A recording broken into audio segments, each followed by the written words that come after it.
السلام علیکم ناظرین، آل سٹار انفو میں خوش آمدید۔ حسب سابق آل سٹار انفو انتہائی اہم ویڈیو لے کر حاضر ہوا ہے۔ آج کی ویڈیو میں ہم تعارف کرائیں گے انڈیا کے پردھان منتری وزیر اعظم نریندر مودی کا۔ کیا وہ کشمیر کا مسئلہ حل کرنے میں کامیاب ہو سکیں گے؟ کیا ان کے دور میں مسلمانوں پر تشدد کی انتہا ہو گئی؟ چائے بیچنے سے لے کے امریکی صدر سے ملاقات تک ان کی زندگی کے چند پہلوؤں پہ بھی بات کریں گے۔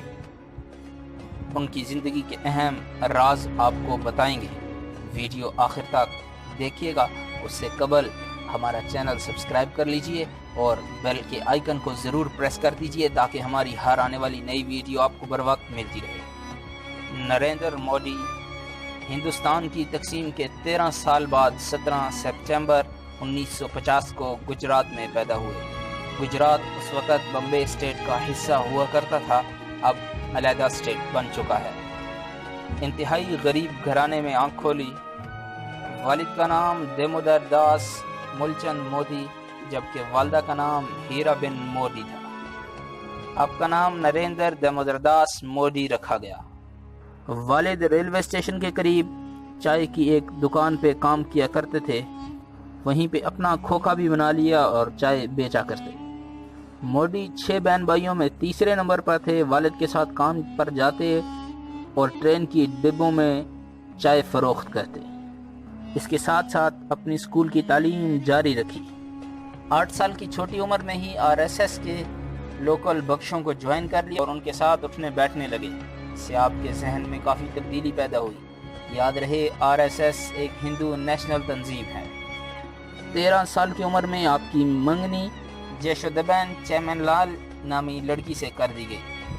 آپ شادی نہ کرنا چاہتے تھے لیکن 17 سال کی عمر میں آپ کی شادی کر دی گئی، جس پر آپ گھر چھوڑ کر بھاگ نکلے اور انڈیا کے مختلف علاقوں میں RSS کے مختلف مندروں اور بخشوں کے ساتھ ملاقاتیں کی اور تربیت حاصل کرتے رہے۔ 2 سال بعد دوبارہ گجرات واپس لوٹے۔ 2 سال کے اس عرصے میں آپ RSS کے مکمل پرچارک بن چکے تھے۔ لوگوں کو دیش بھکتی ہونے اور RSS جوائن کرنے کی تبلیغ کرتے۔ آپ کے اسکول ٹیچر آپ کے بارے میں کہتے ہیں کہ یہ پڑھائی لکھائی میں مودی ایک ایوریج اسٹوڈنٹ تھے، بہت اچھے نہیں تھے لیکن بہت اچھے ڈرامہ باز تھے۔ ڈراموں وغیرہ میں ان کی پرفارمنس شاندار ہوتی تھی۔ گجرات میں جب RSS کی سیاسی پارٹی BJP کا ونگ قائم کیا گیا تو مودی اس کے لیے متحرک ہو گئے۔ آپ کے محنت اور کام کی وجہ سے آپ کا قد کاٹ پارٹی میں بڑھنے لگا۔ 1975 میں اندرا گاندھی نے اسٹیٹ ایمرجنسی نافذ کی تو RSS پر بھی پابندی لگ گئی، لیکن مودی اس کے لیے کام کرتے رہے۔ ان کو انڈر گراؤنڈ ہونے کے لیے مجبور کیا گیا کہ آپ انڈر گراؤنڈ ہو گئے۔ اس عرصے کے دوران مودی مختلف روپ دار سفر کرتے۔ LK اڈوانی BJP کے پریزیڈنٹ بنے تو 1987 میں مودی کو گجرات پارٹی کا آرگنائزنگ سیکرٹری لگا دیا گیا۔ 1998 میں گجرات کا الیکشن جیتنے کے بعد کیشو بھائی پٹیل کو گجرات کا وزیر اعلیٰ لگا دیا گیا، جبکہ مودی کو دہلی سرکار نے اپنے پاس اپنی پارٹی کا جنرل سیکرٹری رکھ لیا۔ مودی کا قد کاٹ بڑھتا جا رہا تھا۔ 2001 الیکشن سے قبل گجرات کے وزیر اعلیٰ کیشو بھائی پٹیل کی طبیعت خراب ہونے کے باعث اور پبلک امیج خراب ہونے کے باعث ان کو ہٹا دیا گیا اور ان کی جگہ مودی کو گجرات کا وزیر اعلیٰ بنایا گیا۔ مودی حکومت کرنے کا گر جانتے تھے۔ 2002 میں دنگے کرائے گئے الیکشن کے قبل، جس میں سینکڑوں لوگ شہید ہوئے، اکثریت مسلمانوں کی تھی۔ اپنے لوگوں کو خوش کرنے کے لیے ہندوستان جیسے سیکولر ملک میں ہندوازم کا خوب پرچار کرتے اور اقلیتوں کو نقصان پہنچانے کی باتیں کرتے، جس کی وجہ سے متعصب قسم کے ہندوؤں میں قد کاٹ بڑھتا چلا گیا اور ایک مرتبہ پھر گجرات کا الیکشن جیتنے میں کامیاب ہو گئے۔ 2014 تک گجرات کے وزیر اعلیٰ رہے۔ سب سے زیادہ عرصہ یہ سیٹ سنبھالنے والے واحد وزیر اعلیٰ ہیں۔ 2014 کے الیکشن میں BJP نے آپ کو دلی مقابلے میں اتارنے کا فیصلہ کر لیا۔ ایز اے پرائم منسٹر آپ کو الیکشن لڑنے کا کہا گیا۔ آپ نے انڈیا کے دورے کیے، پورے انڈیا میں اینٹی مسلم، اینٹی پاکستان بیانات دے کر اپنے متشدد ذہن کے ہندوؤں سے مدد چاہی۔ انہوں نے آپ کی بھرپور مدد کی اور اب انڈیا کے پرائم منسٹر بننے میں کامیاب ہو گئے۔ جیسے ہی آپ انڈیا کے پرائم منسٹر بنے تو سیکولر ہندوستان میں ایک تشدد کی لہر آئی جس نے اقلیتوں کا جینا دوبھر کر دیا۔ اپنی حکومت کے دوران انہیں بڑے بڑے کام کیے، بڑے نوٹوں کا خاتمہ کر دیا تاکہ کرپشن نہ کی جا سکے۔ مسلمانوں کے مذہبی معاملات میں مداخلت کی، 3 طلاق دینا جرم بن گیا۔ مدارس میں بھی تبدیلی کی بات کی گئی، لیکن انہوں نے مدارس کا ریئیکشن دیکھا تو اس پر خاموشی اختیار کر لی گئی۔ 5 سال مکمل کرنے کے بعد 2019 میں دوبارہ جنرل الیکشن ہوئے جس میں آپ کو لگ رہا تھا کہ مودی ہار جائیں گے، تو پاکستان کے ساتھ جنگ کی فضا قائم کر کے اور جھوٹی میڈیا وار کے ذریعے ہندوازم کا پرچار کرتے ہوئے ایک مرتبہ پھر بڑی کامیابی سمیٹی۔ آپ کے 300 ممبر لوک سبھا میں چلے گئے۔ یاد رہے ان 300 میں ایک بھی مسلمان نہیں۔ پاکستان کے عمران خان کی طرف سے آپ کے جیت کا خیر مقدم کیا گیا اور کہا گیا کہ اب ہمیں امید ہے کہ مسئلہ کشمیر اپنے حل کی طرف جائے گا۔ یاد رہے مودی سرکار اس سے قبل لاہور میں نواز شریف کی نواسی کی شادی پر رائیونٹ آ چکی ہے۔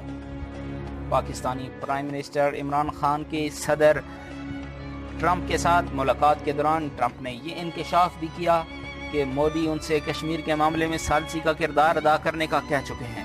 اس بات کے میڈیا پر آتے ہوئے انڈین سیاست میں تہلکہ مچ گیا۔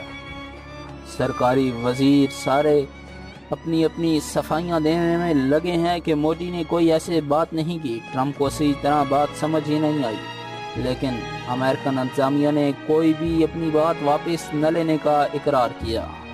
یاد رہے پاکستان کے پردھان منتری عمران خان نے اس خواہش کا اظہار کیا تھا کہ اگر مودی الیکشن جیت جاتے ہیں تو مسئلہ کشمیر حل کی طرف جائے گا، لیکن مودی سرکار کی طرف سے ہمیشہ تشدد کا رویہ اپنایا گیا۔ مودی سرکار کے دوبارہ الیکشن جیتتے ہی ایک مرتبہ پھر RSS سرگرم ہو چکی ہے۔ اقلیتیں محفوظ نہیں رہیں، مسلمانوں کو انڈیا کی سڑکوں پر گھسیٹا جاتا ہے۔ انڈیا کے مسلمان مزید غیر محفوظ ہوتے جا رہے ہیں۔ مسلمانوں کے بڑے لیڈر اسد الدین اویسی، جن کا تعلق بھی انڈیا سے ہے، ان کا کہنا تھا کہ مودی سرکار کو اس بارے میں غور کرنا چاہیے کہ آپ کی سرکار کے آتے ہی موب لنچنگ کے واقعات کیوں بڑھتے جا رہے ہیں۔ مودی میڈیا کے صحیح استعمال سے خوب واقف ہیں۔ اپنے نیشنل میڈیا کے ذریعے کلبھوشن کے کیس کو عالمی عدالت میں لے جانے اور اس کے بعد اس کے فیصلے پر خوب تعریف سمیٹی، لیکن انڈیا کی مجموعی طور پر حالت میں کوئی تبدیلی نظر نہیں آ رہی۔ یقیناً یہ ایک بہت بڑی بات ہے۔ چائے بیچنے والا لڑکا دنیا کے دوسرے سب سے بڑی آبادی والے ملک میں سربراہ کی حیثیت سے ایک سیٹ پر براجمان ہوتا ہے۔ مودی اپنی سکسیس سٹوری سناتے ہوئے نوجوانوں کو یہ درس دیتے ہیں کہ آپ کا بیک گراؤنڈ کیا ہے، اس کو بھول جائیے، آپ کیا کرنا چاہتے ہیں اس پہ نظر رکھیے۔ اگر محنت صرف کچھ حاصل کرنے کے جذبے سے کی جائے تو نتیجہ نہیں ملتا۔ مودی کا یہ کہنا تھا کہ اگر آپ کسی کو کچھ دینا چاہتے ہیں تو نتائج آپ کے لیے بڑھ کر آئیں گے۔ عوام بھی مودی سے سوال کرتی ہے کہ کشمیر کو امن دیا جائے اور ان کو وہ حقوق دیے جائیں جو اقوام متحدہ اپنی ایک قرارداد میں کہہ چکی ہے۔ مودی کو بہت سے اعزازات بھی مل چکے ہیں، جس میں اسلامی ملک سعودی عرب کا سب سے بڑا ایوارڈ جو کہ نان مسلم کو دیا جاتا ہے ان کو شامل ہے۔ افغانستان، فلسطین، UAE، رشیا اور مالدیو کے ہائیسٹ سول ایوارڈ آپ کو مل چکے ہیں۔ BJP سے تعلق رکھنے والے آپ واحد پردھان منتری ہیں جس نے مسلسل دوسری مرتبہ الیکشن جیتا ہے، جب سے اس سے قبل کانگریس یہ کام کرتی آئی ہے، جبکہ BJP سے آپ دوسرے پردھان منتری ہیں جو انڈیا کے بنے۔ گجرات کے مسلمانوں کے قتل پر آپ کو خونی درندے کا لقب دیا گیا، لیکن supreme court of Pakistan India نے مختلف تحقیقات کے بعد آپ کو اس واقعے سے بے گناہ قرار دے دیا۔ ایک ایسا شخص جس کے آنے کے بعد تشدد کی راہ ہموار ہوئی ہو، کیا مسئلہ کشمیر کا پرامن حل نکال سکتا ہے؟ کمنٹ بار میں ہمیں ضرور بتائیے گا۔ ویڈیو مکمل دیکھنے کا بے حد شکریہ۔ اللہ حافظ۔